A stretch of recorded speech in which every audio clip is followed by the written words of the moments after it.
Naman po sa ating huling balita sa patuloy na anti-smuggling operation ng pambansang pulisya. Natagpuan ang mga abandonadong smuggled na sigarilyo sa Maguindanao del Norte na tinatayang nagkakahalagang mahigit 100,000 piso. Ibabalita yan ni Patrolwoman Judy Ann Alibo.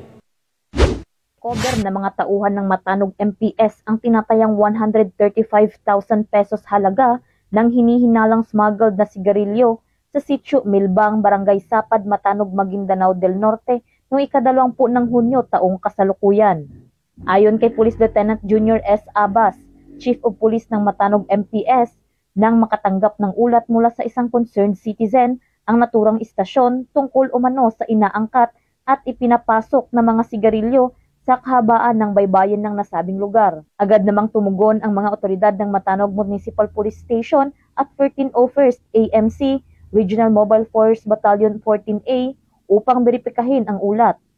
Na-recover mula sa lugar ang hinihinalang abandonadong isang malaking karton na naglalaman ng 4th brand na sigarilyo na may kabuang 538 rims at tinatayang nagkakalagang 135,000 pesos. Sa paunang investigasyon ng mga otoridad, nagpapakita na ang nasabing mga sigarilyo ay sa pilitang iniwan ng mga hindi pa nakikilalang sospek. Nagpapatuloy pa rin ang pagmamanman at investigasyon ng mga kapulisan ng Matanog MPS para mahuli ang mga salarin sa likod nito.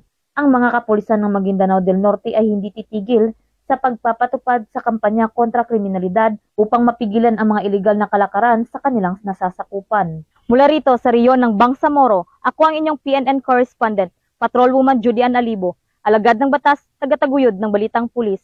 Maraming salamat, Patrolwoman Alibo.